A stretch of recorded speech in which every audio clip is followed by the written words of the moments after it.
এখন বিরোধীদের কাজ হলো বিরোধিতা করা, কিন্তু বিরোধী কোথায় আছে চোপড়ায়? দুই চারটা মুষ্টিমেয় মানে যাদেরকে আমরা ছিন্নমূল বলতে পারি, মিডিয়ার সামনে আছে দু চারটা কথা বলে, বাকি আর কিছুই নেই। মানুষের পাশে মানুষের সাথে আমরা আছি এই বাংলাতে। আপনারা দেখছেন সংবাদ শিরোনাম। দেখলেন তো অনেক কিছু, এবার দেখুন নতুন কিছু। গ্রাম বাংলার নির্বাচন হলো, গ্রাম বাংলার নির্বাচনেও কিন্তু জয় হলো শাসক দলের। একদিকে যখন বিভিন্ন ইস্যু নিয়ে রাজ্য সরকার সরব হয়েছিল, অপরদিকে মুখ্যমন্ত্রী বলছিল কেন্দ্রীয় সরকার যদি না দেয়, মাননীয় মুখ্যমন্ত্রী কিন্তু সকলকে ফিরিয়ে দেবে 100 দিনের কাজের টাকা এবং বাংলা আবাস যোজনার টাকা, যেই টাকা নিয়ে কিন্তু উত্তাল হয়েছিল সারা রাজ্য। আমরা পেয়েছি চোপড়া ব্লকের ভূমি কর্মাধ্যক্ষকে, পঞ্চায়েত ভোট হয়ে গেল, কি কাজ শুরু করলেন তিনি। নমস্কার। আমরা পঞ্চায়েত ভোট হওয়ার পরে আমরা যে দেবীজোড়া চা বাগান, সেখানে আমরা 551 জনকে যে চা শ্রমিক তাদের আমরা পাট্টা দিতে পেরেছি। তার সাথে সাথে 500 জনকে আমরা চা সুন্দরী প্রকল্প টাকা অলরেডি আমরা পেমেন্ট করে দিয়েছি।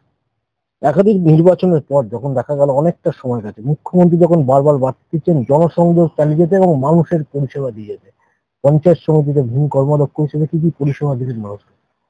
না, আমরা চোপড়ায় আমাদের যে সংগঠন, আমরা শুধু ভূমি কর্মাধ্যক্ষ হিসাবে না, সাংগঠনিক ভাবে আমরা সবাই মানুষের কাজ করি, মানুষের পাশে থাকি। এবং আমিও চোপড়া যে ভূমি দপ্তর, সেখানে আমি যেদিনে আমাকে যে কেউ সমস্যা হলে ফোন করে আমি যাই এবং যতটুকু পারি তাদের সমস্যা আমি সমাধান করার চেষ্টা করি। বাংলা আবাস যোজনায় কিন্তু সফল হলো বলা যেতে পারে শাসক দল। সেই জায়গায় দাঁড়িয়ে নতুন করে যে কতজন বাড়ি পেল? আমাদের এখানে তো মোটামুটি ধরেন প্রথম কিস্তির টাকা ঢুকেছে, টোটাল আমার ব্লকের ইয়েটা মনে নেই পরিসংখ্যানটা, যেহেতু আমি অ্যাকচুয়ালি ভূমি দপ্তরটা নিয়েই থাকি। তবে আমাদের প্রথম কিস্তির টাকা অনেকেই পেয়ে গেছে এবং পরে হয়তো আরো কিছু লিস্টের নাম বাকি আছে, তারা হয়তো সেকেন্ড বা থার্ড ইয়েতে পেয়ে যাবে। বিভিন্ন ব্লকে শুনলে দেখা যায় বা ঘুরলে দেখা যাচ্ছে সেখানে কোনো জায়গায় ব্লক সভাপতির সাথে এমএলএ দের সম্পর্ক ভালো নয়, কোনো জায়গায় দেখা যাচ্ছে পঞ্চায়েত সমিতির সম্পর্ক ভালো নয়। কিন্তু চোপড়ায় গেলে দেখা যাবে একটা অন্য ছবি, যেখানে ব্লক সভাপতি এক কথা বলে, পঞ্চায়েত সমিতির সভাপতি এক কথা বলে, কর্মাধ্যক্ষরা একই কথা বলছে, বিধায়ক একই কথা বলছে। এইটাই কি জনসংযোগ? এইটাই কি সংগঠন? হ্যাঁ, অবশ্যই। আমরা আমাদের যে চোপড়ার মাননীয় বিধায়ক, যাকে আমরা উন্নয়নের কান্ডারি বলি এবং যিনি জনগণের সাথে সবসময় মিশে থাকেন, তার নেতৃত্বে আমরা চলি। আমরা কেউ ব্লক সভাপতি হতে পারে, কেউ পঞ্চায়েত সমিতির সভাপতি হতে পারে, আমি কর্মাধ্যক্ষ হতে পারি, কিন্তু সবাই আমরা এমএলএ সাহেবের নির্দেশ মতো এবং ওনার সঠিক পরামর্শ নিয়ে আমরা সংগঠনটা চালাই এবং আমাদের সবার সাথে একটা সবসময় একটা জনসংযোগ আমাদের থাকেই। মুখ্যমন্ত্রী নীতি ইন্দ্র সেনকে সভা হলো, সেই সভাতেও কিন্তু একাধিক বার্তা দিয়েছেন, আবারও সেই কথা মনে করে দিয়েছেন জনসংযোগ চালিয়ে যেতে হবে। অঞ্চল সভাপতি, ব্লক সভাপতিরাই এমএলএ, বিধায়ক, এমপিদের তৈরি করে। কিভাবে দেখছেন?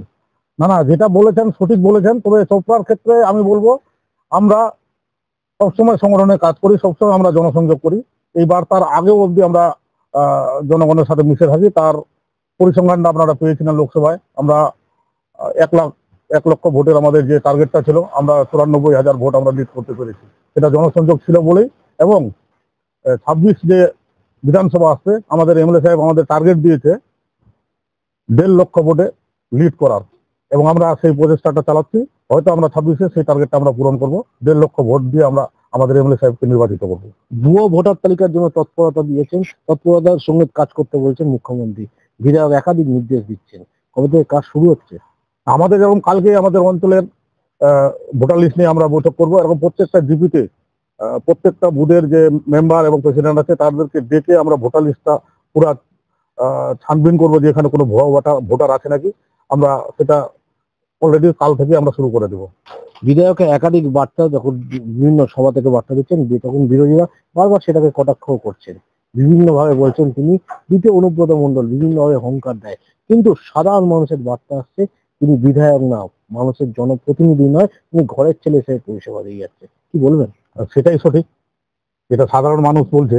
এখন বিরোধীদের কাজ হলো বিরোধিতা করা, কিন্তু বিরোধী কোথায় আছে চোপড়ায়? দুই চারটা মুষ্টিমেয় মানে যাদেরকে আমরা ছিন্নমূল বলতে পারি, মিডিয়ার সামনে আছে দু চারটা কথা বলে, বাকি আর কিছুই নেই। 2021-এর খেলা হবে, সেই স্লোগানে কিন্তু নেতাজি ইন্দোরের মুখ্যমন্ত্রী বেঁধে দিলেন, বললেন 2026-এ ভাঙা পায়েতে আবার খেলা হবে, উন্নয়নের খেলা হবে। অবশ্যই, বিশেষ করে উন্নয়নটা যেটা আমাদের চোপড়ায় যে উন্নয়নটা হচ্ছে, মানে বাকি বিধানসভার কথা বলবো না, আমাদের তার জন্য আমরা যেরকম আমাদের এমএলএ সাহেবকে সবাই উন্নয়নের কাণ্ডারি বলি। যা হারে আমাদের চোপড়ায় কাজ, রাস্তাঘাট থেকে শুরু করে পানীয় জল থেকে শুরু করে ব্যাপক হচ্ছে, যেটা আমরা বিগত দিনে কোনো সরকারের আমলে বা কোনো বিধায়কের আমলে আমরা দেখিনি। একদিকে যখন মুখ্যমন্ত্রী বার্তা দিচ্ছেন কর্মীরাই আমাদের সম্পদ, অপরদিকে কর্মীরা বলছেন সাধারণ মানুষের তারা পরিষেবা প্রতিদিন দিয়ে আসেন। এক কথায় মুখ্যমন্ত্রীর নির্দেশ তিনি যে অক্ষরে অক্ষরে পালন করছেন, ভূমি কর্মাধ্যক্ষর গলাতে কিন্তু সেই একই সুর। মানুষের পাশে মানুষের সাথে আমরা আছি এই বাংলাতে। আপনারা দেখছেন সংবাদ শিরোনাম। দেখলেন তো অনেক কিছু, এবার দেখুন নতুন কিছু।